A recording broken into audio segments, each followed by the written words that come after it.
Assalamualaikum warahmatullahi wabarakatuh. Selamat siang Tribuners semua. Senang banget hari ini ketemu lagi bareng sama saya Ugi.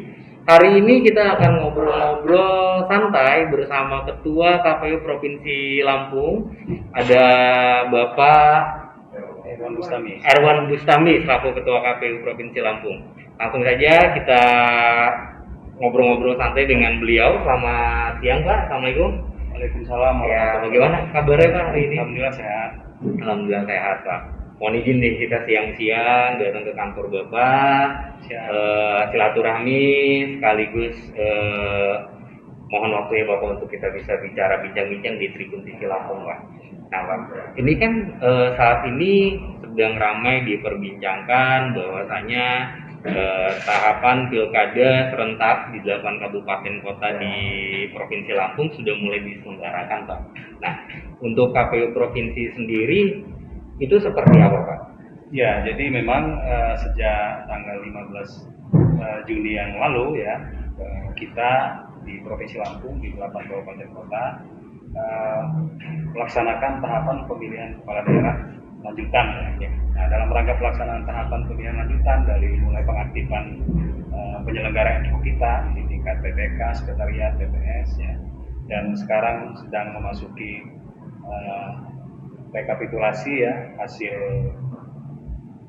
virtual terhadap dengan calon perseorangan di Kota Bandar Lampung, Kota Metro dan Kabupaten Lampung Timur dan coklit pemilih ya saat bersamaan sampai tanggal 13 Agustus yang akan datang. Nah, dalam rangka pelaksanaan tahapan ini, KPU Provinsi Lampung memiliki tanggung jawab untuk melakukan koordinatif ya terhadap 8 kabupaten kota, melakukan supervisi dan monitoring terhadap tahap-tahapan yang dilaksanakan. Bahkan di PKPU 8 tahun 2019, KPU Provinsi Lampung itu memiliki kewenangan untuk melakukan klarifikasi dan penonaktifan terhadap komisioner KPU Kabupaten Kota jika dianggap mengganggu pelaksanaan tahapan pilkada di 8 kabupaten. Jadi KPU Provinsi melakukan pengawasan, pengawasan secara operatif dan yang lain-lain gitu ya Pak. Ini kan sedikit berbeda dengan pilkada 5 tahun sebelumnya nih Pak, karena di pilkada tahun ini kita dibarengi atau dihadapkan dengan pandemi COVID-19 nih Pak. Hal-hal apa saja yang berbeda rules atau aturannya dari 5 tahun sebelumnya? Ya, jadi memang kita memiliki tantangan tersendiri dalam pelaksanaan tahapan pilkada tahun 2020 karena saat bersamaan kita mendapatkan musibah secara nasional ya, bencana COVID-19, sehingga tahapan ini harus memenuhi standar protokol kesehatan. Secara regulatif, KPU sudah ada surat edaran KPU nomor 20 tahun 2020 ya, tentang pelaksanaan tahapan pemilihan kepala daerah di masa pandemi. Lalu ada peraturan KPU nomor 6 tahun 2020 tentang pelaksanaan pemilihan kepala daerah pada bencana non alam COVID-19. Nah, di peraturan KPU ini semua diatur bagaimana proses pelaksanaan tahapan dari proses pemutahiran data pemilih sampai dengan pemungutan dan penghitungan suara, semua menggunakan standar protokol kesehatan. Nah, kita meyakinkan kepada masyarakat dalam menyelenggarakan tahapan ini. Pertama, penyelenggara kita di semua tingkatan itu sudah dilakukan pemeriksaan kesehatan, rapid testnya ya. Jadi kalau ada penyelenggara yang dia di rapid test ini reaktif, maka dia dibebas tugaskan sebelum hasil pemeriksaan lebih lanjut. Lalu ada penyelenggara kita yang diperiksa kesehatannya oleh medis ya, dari dokter, keterangan sehat non influenza, ini sudah kita lakukan. Jadi yakin saja bahwa semua penyelenggara kita yang bekerja di lapangan ini sehat. Lalu standar APD kita, semua penyelenggara itu harus menggunakan sekurang-kurangnya masker, penutup wajah ya, membawa sanitizer ya. Ini lengkap APD kita. Jadi termasuk penggunaan form-form formulir yang diserahkan oleh KPU ke tingkatan bawah itu menggunakan dibungkus dengan bahan yang anti air, misalnya dibungkus plastik ya. Lalu sebelum buka lakukan kesemprotan dulu dari desinfektan, lalu dibuka. Nah, seperti itu. Jadi standar-standar sarung tangan digunakan. Ini dalam rangka kita tidak menginginkan bahwa ada klaster COVID-19 terhadap penyelenggaraan pilkada. Jadi protokol kesehatan secara utuh ini kita lakukan di semua tingkatan penyelenggara kita, karena prinsip penyelenggaraan pilkada bertambah satu lagi, yaitu prinsip kesehatan dan keselamatan untuk penyelenggara, pemilih, peserta dan semua pihak yang terlibat dalam penyelenggaraan pilkada tahun 2020. Berarti ini juga sebagian dari upaya yang dilakukan KPU ya Pak ya. Jadi beberapa protokol kesehatan, hampir keseluruhan protokol kesehatan itu dijalankan semua Pak ya. Jadi untuk para peserta pemilu atau di pencoblos ini tidak perlu khawatir ya.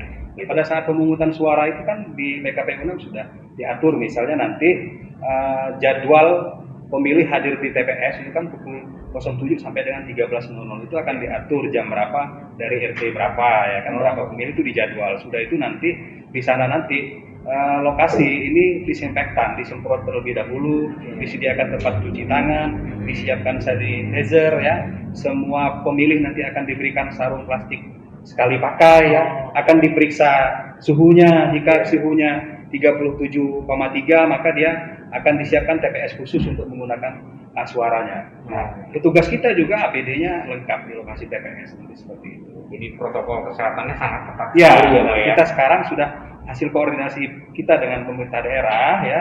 Kita berharap bahwa nanti pada saat TPS ini lokasi sudah ditetapkan, ini ada pemetaan TPS. Nah, kita berharap bahwa selama ini kan yang terlibat dalam penyelenggaraan pilkada ya, selain pemerintah secara umum ada penyelenggara KPU, Bawaslu ya, KPPS, petugas Limas di tingkat lapangan ya, ada pengawas TPS, ada TNI Polri. Nah, saat ini kita berharap bahwa nanti pada pemungutan suara setelah kita petakan wilayah-wilayah TPS, daerah-daerah tertentu misalnya terindikasi ada masyarakat yang positif COVID-19 ya kan, atau misalnya indikasi akan ada terpapar, ini kita berharap bahwa nanti di TPS itu juga nanti tim medis dari Dinas Kesehatan juga berada di lokasi TPS. Ini salah satu strategi kita dalam rangka mengurangi jadi mencegah tersebarnya COVID-19. Jadi manakala di salah satu TPS memang bisa dikatakan zona di COVID itu akan didampingi oleh tim medis kesehatan. Kita akan koordinasikan lebih lanjut dengan puskesmas.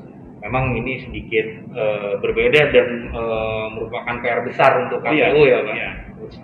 Agar pilkada tahun ini tetap meriah, demokrasi ya Pak ya, dan tidak mengurangi euforia dari tahun-tahun sebelumnya gitu Pak. Nah, selain itu Pak, selain protokol kesehatan, nah apakah tahapan-tahapan pilkada ini ada hal-hal yang memang tidak bisa, kan banyak hal yang tidak bisa dilakukan saat ini untuk bertatap muka pun juga dibatasi dan segala macam.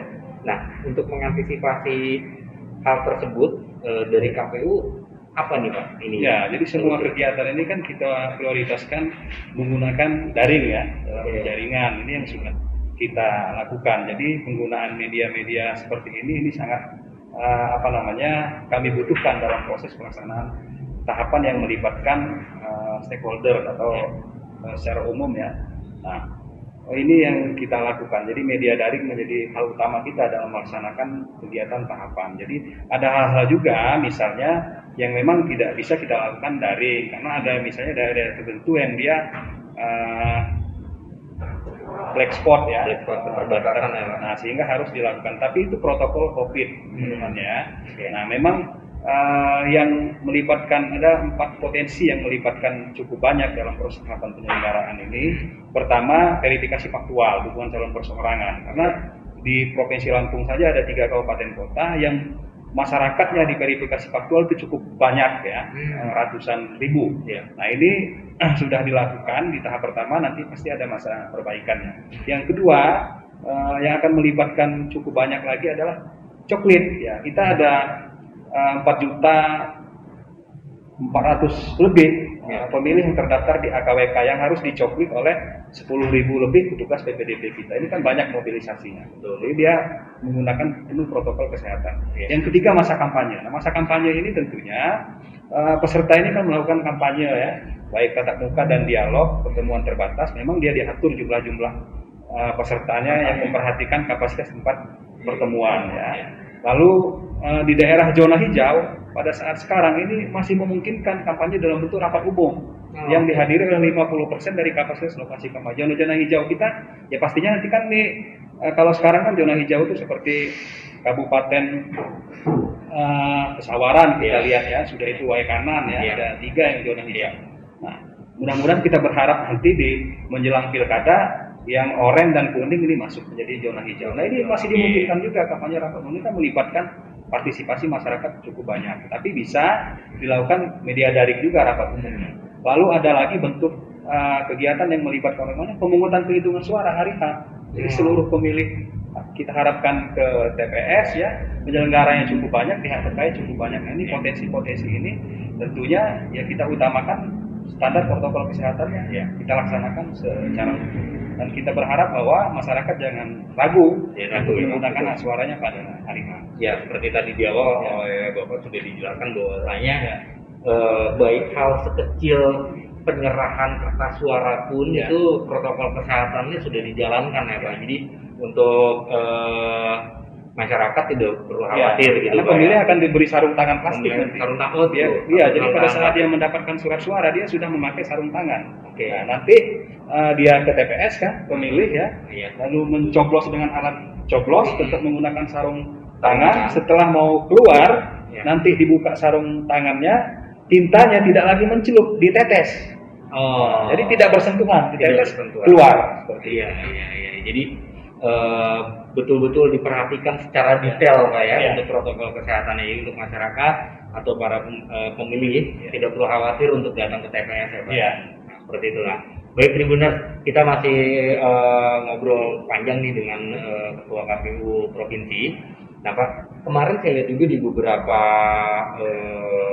status suara dari beberapa teman-teman KPU kabupaten kota itu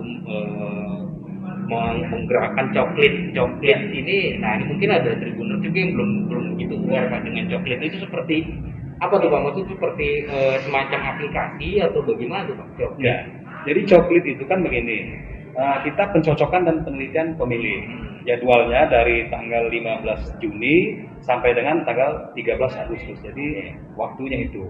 Yang pertama ada namanya gerakan klik serentak. Itu tanggal 15. Pada hari pertama KPU RI meluncing klik serentak di mana di web ini web Lindungi Hak Pilihmu, masyarakat ini bisa langsung mengecek lokasi mana dia, sudah terdata atau belum. Jadi masuk ke web Lindungi Hak Pilihmu, nanti di sana ada kolom ketik nama, misalnya nomor NIK, nanti akan muncul kita berada di TPS mana. Berarti kita sudah terdata sebagai pemilih ya. Jadi manakala izin dipotong Pak. Jadi kalau pada saat kita menginput nama kita dan nomor induk KTP kita ternyata belum muncul karena berarti kita belum terdata gitu. Belum terdata, makanya ada proses cokliknya. Nah, dari tanggal 15 sampai 13 itu coklik. Tanggal 18 kemarin kita coklik serentak untuk memobilisasi PPDP untuk menemui tokoh-tokoh masyarakat. Nah, masih panjang waktu kita dalam rangka melakukan coklik sampai dengan 13 Agustus. Nah, kita berharap masyarakat ini berpartisipasi aktif. Pertama mengklik dulu, ya kan? Kalau sudah diklik web Lindungi Hak Pilihmu namanya tidak ada, bisa kooperatif menghubungi RT RW setempat, terutama petugas PPDP-nya. Nah, selain itu juga nanti PPDP juga akan datang dari rumah ke rumah. Nah, masyarakat diminta untuk menyiapkan KTP elektroniknya dan atau kartu keluarganya beserta alat tulis. Nanti akan dicoklik, ada pemilih yang terdata namanya di model formulir kami AKWK. Di sana ada nama, tempat tanggal lahir, ada nomor induk KK. Nanti semua elemen data kependudukan ini dicocokkan dengan KK atau KTP. Jika cocok, maka dia akan dicontek. Jika belum ada pemilih di dalam rumah tersebut belum masuk di formulir AKWK yang tadi, maka kita ada formulir AA1 KWK namanya. Nah, nanti akan dimasukkan ke sana datanya. Dia akan diinput sebagai pemilih. Setelah itu, maka nanti akan diberi tanda terima hasil coklit dan ada stiker AA2 KWK yang akan ditempel dari rumah di rumah pemilih. Nah, seperti itu. Jadi prosesnya sampai dengan 13 Agustus. Nah, kita berharap dalam proses-proses ini semua pihak yang terlibat ini dapat memberikan kontribusi Jangan sampai masyarakat nggak aktif karena kadang-kadang kan kita ini pada saat pemilu atau pemilihan kepala daerah ributnya pada saat pemberian formulir C6 pemberitahuan untuk pemilih. Karena itu kok saya belum terdata. Saya belum dapat. Nah, ini kita tidak ingin, kita antisipasi sehingga coklik ini kita berharap benar-benar dapat berjalan dengan baik. Masyarakat dan seluruh stakeholder yang terlibat juga dapat berpartisipasi. Nah, bicara tadi pada itu kemarin memang sempat ada petugas juga. Ya. Ini pengalaman saya, Pak. Ya. Jadi memang sudah didata, saya juga dikasih stiker itu, gitu langsung ditempel oleh petugasnya. Jadi sebetulnya secara tahapan ini sudah berjalan, Pak ya. Tinggal kembali ke masyarakat untuk agar lebih aktif lagi gitu. Karena kan terselenggaranya pilkada ini gitu kan, semua tahapan diselenggarakan itu kita semua harus aktif ya, Pak ya. Tidak bisa hanya dari petugasnya saja, baik itu dari KPU provinsi atau KPU di daerahnya masing-masing gitu. Masyarakat juga harus berperan aktif di sini, Pak ya. Nah, selain itu mungkin Pak dari KPU provinsi ada poin-poin tertentu yang memang menjadi satu dasar untuk pemilihan pilkada 2020 ini pilkada serentak yang memang agak sedikit berbeda ini kan ya, seperti tadi di awal itu ada satu poin-poin tertentu yang memang ini Pak. Ya, kita memang ada tantangan tersendiri dalam melaksanakan tahapan ini kan karena kita harus menyesuaikan protokol kesehatan. Nah, partisipasi pemilih ini merupakan menjadi hal yang penting karena menjadi legitimasi juga terhadap proses penyelenggaraan pemilihan kepala daerah, legitimasi juga terhadap kepala daerah yang terpilih ke depan. Nah, kita berharap bahwa target secara nasional ini kan 77,5% ya partisipasi pemilih dari daftar pemilih tetap kita nanti. Kalau sekarang kan ada 4.400 lebih proyeksi pemilih ya, 4 juta ya di 8 kabupaten kota ini. Nah, kita berharap bahwa masyarakat nanti setelah terdata sebagai pemilih dan memenuhi syarat sebagai pemilih, ini tidak usah ragu ke TPS seperti yang saya sampaikan. Jadi protokol kesehatannya ini diterapkan secara utuh agar dapat menggunakan hak suaranya sesuai dengan hari dan jam yang ditentukan oleh petugas KPPS. Kalau waktunya jelas 9 Desember ya, tinggal nanti pasti ada penyesuaian jam-jamnya. Tiap pemilih ini akan diatur agar tidak terjadi proses penumpukan pemilih di TPS pada saat yang bersamaan. Berarti katakan di TPS A gitu ada 250 yang terdaftar, itu akan dibagi gitu. Jadi pemilih setiap TPS kita ini kan maksimal 500 pemilih, tapi tidak menutup kemungkinan di TPS itu di bawah 500 karena dalam rangka penentuan TPS ini yang kita perhatikan pertama tidak memisahkan pemilih dalam satu keluarga, tidak menggabungkan pemilih dari desa yang berbeda atau kelurahan yang berbeda. Lalu memperhatikan letak geografis, ya kan, jarak tempuh pemilih terhadap TPS. Nah, ini menjadi pertimbangan jarak tempuh ini. Kalau daerah perkotaan mungkin pemilihnya setiap TPS itu bisa mencapai 400 lebih. Tetapi daerah-daerah yang di ujung-ujung kabupaten misalnya kan, di daerah-daerah pegunungan, ya kan, daerah-daerah kepulauan sebagainya bisa jadi ini pemilihnya tidak mencapai 500 karena memperhatikan jarak terhadap TPS. Berarti tugas yang sangat berat sekali nih Pak untuk KPU mensukseskan pilkada 2020 ini Pak. Nah, terima kasih nih Pak untuk waktunya sudah memberikan waktu untuk tim Tribun TV berkunjung ke KPU Provinsi. Terima kasih juga waktunya untuk ngobrol-ngobrol santainya Pak. Next mungkin apabila Bapak berkenan, kita akan undang Bapak ke studio kami untuk share lagi lebih detail lagi seputar pilkada 2020. Terima kasih banyak Pak. Mohon maaf apabila ada salah-salah kata Pak. Terima kasih juga buat Tribuner semua sudah stay tune di sini di Tribun TV Lampung. Jangan lupa selalu saksikan Tribun TV Lampung setiap hari mulai jam 13.30 sampai dengan jam 16.30. Saya Ugi undur pamit. Terima kasih. Wassalamualaikum warahmatullahi wabarakatuh.